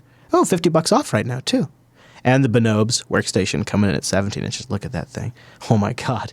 Those things are monsters. On the way back from Linux Fest Northwest, Ian actually told me how to pronounce each one of these. Like, he's like, oh, it's Lemur or Lemur, and you guys always say, and he told me all these, and now I've forgotten them all. I not only that, but while we were there, I was like trying to pay attention. But like I got Kudu and I got Oryx and I got Gazelle. And I feel like that's pretty good. And Bonobes. I got Bonobes. It's the Lemur that I don't have quite right. But they also have great desktops, including that Ratel Performance, which I think is the sleeper. Over at System76.com, go over there and get yourself a system designed and supported to run Linux. Get a hold of Emma and tell them that Noah switched you to Linux and she'll send you something cool. That's true. There you go. System76.com, tell them we sent you. Real-time follow-up, too. So I don't know if we talked total exact prices in that review segment, but just so you have that, the Libram weighed in at $1,768. All shipped. That was with 16 gigabytes of RAM. The drive was a 250 gigabyte SSD. It had a 1080p resolution screen, and it included wireless and the kill switches and PureOS 2. And that clocked in at 1768. Now, a similarly spec'd ThinkPad, but with a newer generation processor and Intel chipset, actually comes in at 1083 with 16 gigabytes of RAM. a Core i7-6300, which is a faster processor and a newer processor at 3 gigahertz. It does ship with Windows 10, though, which is kind of unfortunate. A 12.5-inch IPS display with a 1080p resolution and a 256 gigabyte solid-state drive, and 2 front and a rear battery. And this is a ThinkPad, right? Or a Lenovo? Yeah, you're right. So that's worth comparing those two items when you look at that. You know, you've got the crowd supply version of the Libram coming at $1,768 for last generation i5 versus a Lenovo at a newer generation, and that's a hard. Well, I think where you're going to spend that extra $700 is if their message and if their passion and if their goals and ideals align with yours. Then I would buy a System 76. That's where that's what you're spending that extra $700 on for. Yeah, well said. System76.com. So if you've heard about Flatpak or XDG apps, we have a great walkthrough thanks to somebody in our subreddit, and I really love this. It was only posted a day ago. From the Ferns Wolf 97. Okay, I'll take it. It is a walkthrough of Flatpak. Now, does Flatpak ring a bell for you, Noah? Does that? No. All right.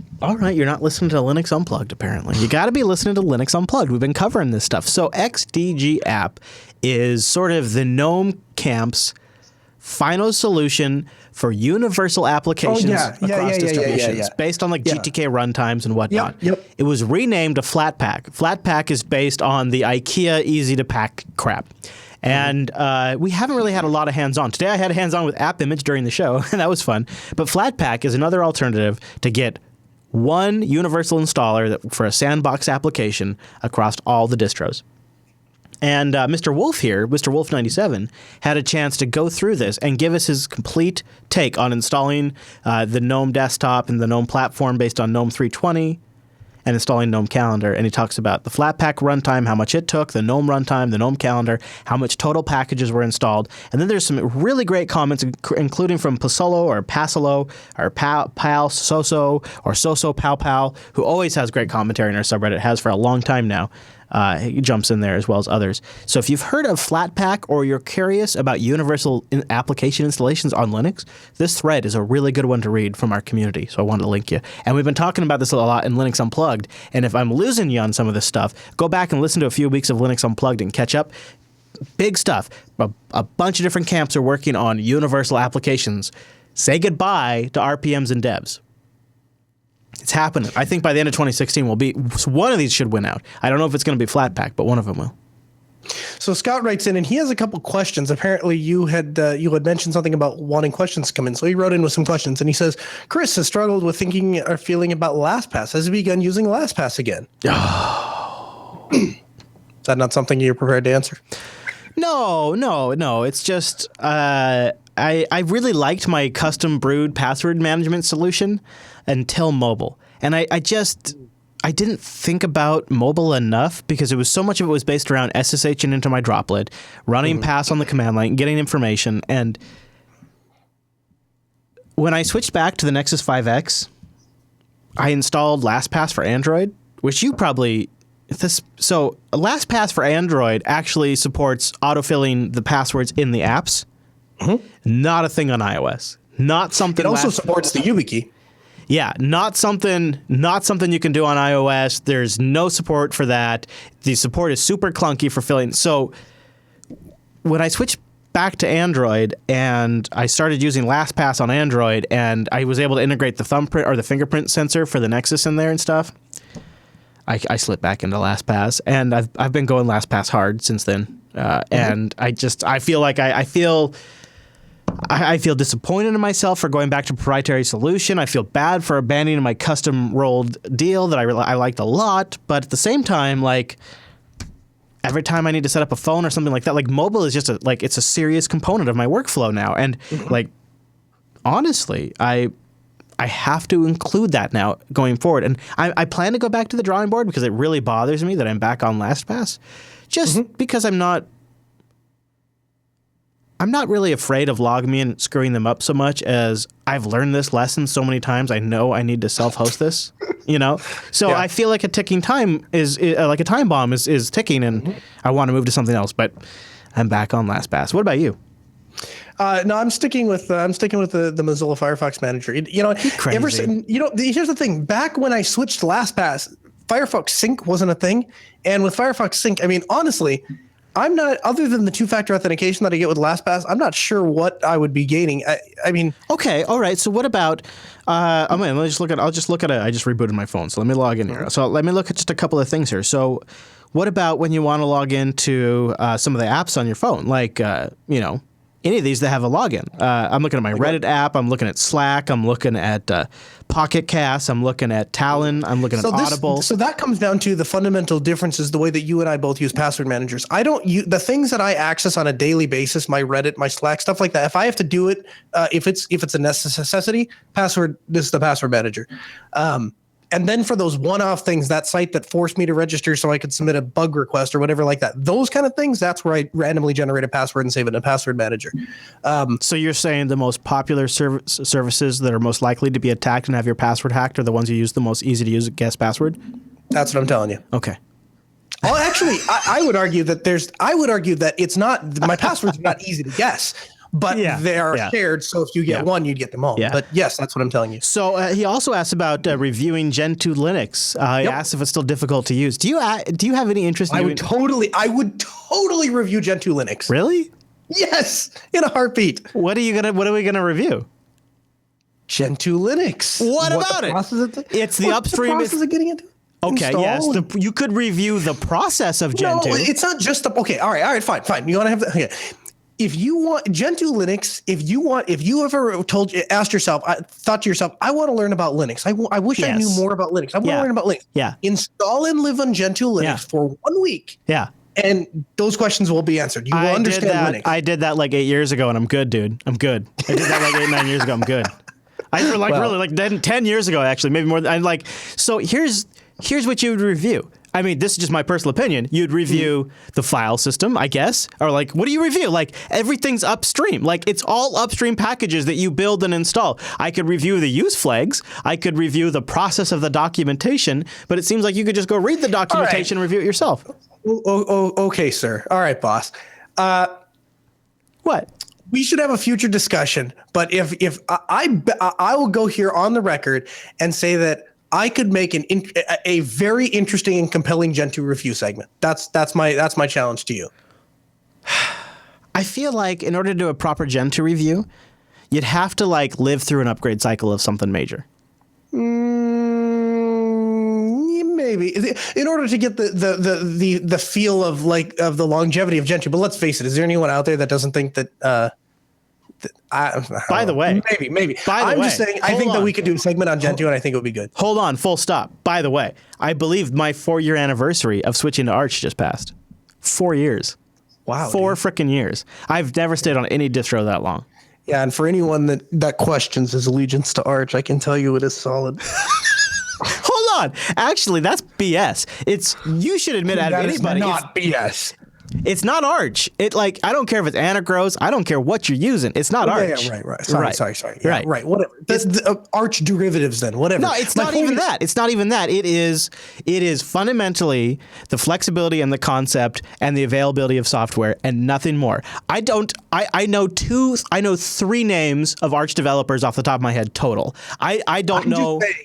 Here's all I'm saying. All I'm saying is getting you to use any other Linux derivative other than an Arch variant is like pulling teeth and then some. And if by the grace of God, I can get you onto something else for whatever thing we're doing, you complain nonstop the entire time and drag my attention to every little thing that wouldn't happen if you were on Arch.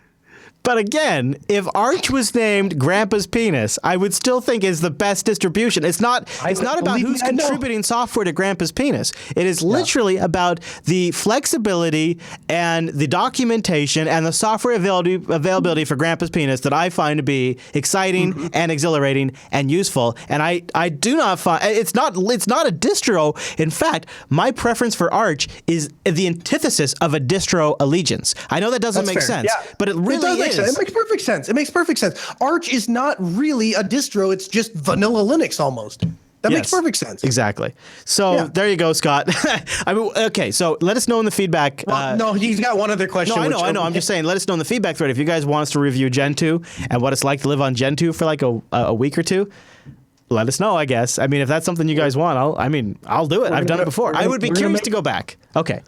The third question he asks is virtualization on Linux. And to that, I just say, check out last week's episode and tell us what you think. Yeah. See if you still have any questions. He says, complimentary comments, of course. He says he's a hard of hearing individual. He really appreciates that the record volume on your podcast is always loud. You're welcome. It is the action show, after all. All right, Stephen B. writes in with our last email, and it's about an email series. He says, "Hey, I love the show. I just thought that an episode of Last could go over setting up one's own custom email, down to the server, domain, and DNS needed. Possibly using DO for the email server part. I think that it would make a great episode and help those that want to remove themselves from the corporate ran email servers. Hope the shows continue to go well and be awesome." Running your own mail server. Is there still an interest in doing that? You know, I wouldn't have put that in there had the question not come up more than once.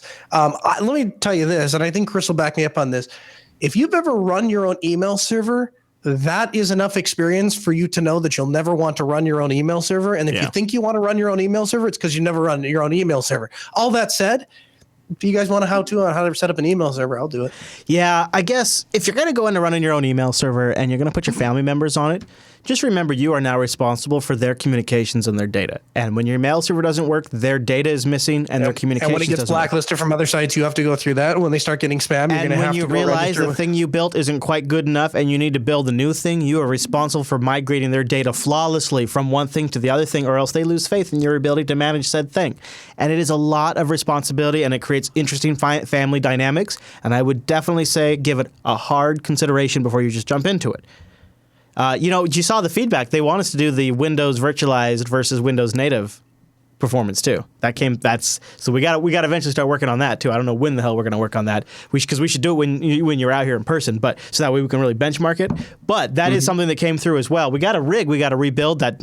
There's one dead machine out there. If we rebuilt that dead machine and got it running Windows native and benchmarked it, and then got it running Linux with KVM running a PCI pass-through for I say here's what I was thinking, Noah. PCI pass-through if possible for sound and video. And we should look into networking and just see what our options are there, or if we need to. Well, the networking part's easy. In fact, I would say for networking, it might not be. Para-virtualized networking is extremely badass. We might not need to do it, but just saying. I'm not. Anyway, can we do this though? Can we structure this so that Rakai can install Windows and test the native thing? Yeah, you and I can go get some Chinese or something, and then we can come back and put Linux on it. We may need to exchange burgers, but I think that's fine. That's fair. I'll give it like 5 burgers. You work on burgers. That. You work on that.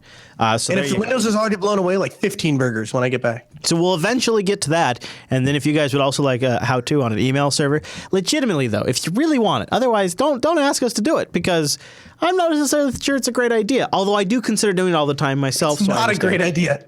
It's barely a passable idea. Yeah, just ask Hillary Clinton. Just ask Hillary. All right, so that brings us to the end of this week's episode of the Linux Action Show. Go check out Linux Unplugged if you want more awesome Linux podcast content. That show's always got something every Tuesday. Now, we are live on Sundays over at jblive.tv, noon Pacific, which is, what time is that Grand Forks time there, Noah? 2 p.m. Oh, 2 p.m. So you're not quite East Coast. You're like Dude, what? I'm about as far. East Coast the other direction. You're like midi East Coast. You're like almost East Coast. It's not quite East Coast. I would be central, in between East and West. They should take that and run with it. That'd be a great idea. But you don't have to worry about these time zones. Go over to jupiterbroadcasting.com/calendar. They'll convert it automatically to your local time zone. We have robots on standby. If you'd like to email us, we have gorillas that we are not shooting over at jupiterbroadcasting.com/contact. Did you hear about this gorilla situation at the zoo with the kid that fell in the... Did you hear about that? It just happened. Kid fell into a zoo, shot the gorilla. Okay. No, you didn't hear about that? You should listen to Unfiltered, man. What the hell? You got to listen to Unplugged and you got to listen to Unfiltered. You got to catch up. All right. So anyways, jupiterbroadcasting.com/contact if you want to send email in. But if you want to send in topics or open source projects you like us to highlight or news, for God's sakes, could you put some news over there at linuxactionshow.reddit.com? They'll also You'll have a feedback thread. You go in there and tell us if you want us to do those crazy things or give us your thoughts on this week's review at linuxactionshow.reddit.com. Noah, where do they find you online? At Kernel Linux. And this week I have engaged in Twitter wars yet again. Oh, it's a really fun time. No, Noah. Fun time arguing with people. See, if you look, I'm starting to get, you can't do this. You're going to get gray hair like I have. And that's no good. People are wrong on the internet sometimes, and they must be corrected. And so I volunteer to help. Well, Noah, somebody's got to do it. Somebody. I'm at Chris LAS. You can follow the network at Jupiter Signal. Thanks so much for tuning in this week's episode of the Linux Action Show, and we'll see you right back here next week.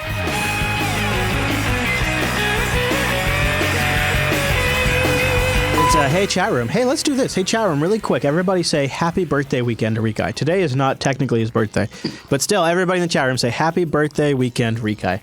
Because you know what? Let's give Rikai credit. He is going to be editing this show on Sunday of his birthday weekend, right? I mean, that's super cool. So everybody in the chat room, happy birthday weekend, Rikai. There you go. I'll put it up on the stream for you. Hey, Rikai, happy birthday, Rikai. And you know what? Just for Rikai, look, I got a little song for him too. Sang by our president, because that is how important Rikai is.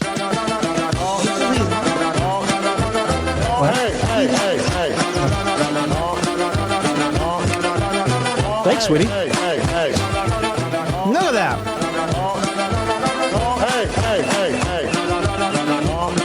Look at that. Okay, you know what? That was great. That was great. All right, let's look at this. She's not lying, dude. And you see how I'm gonna wait? Look at the burger in there. There's a How are you burger. gonna fit that in your mouth? I eat. Basically, I look where the sauces are at, and I start there, and then I eat in.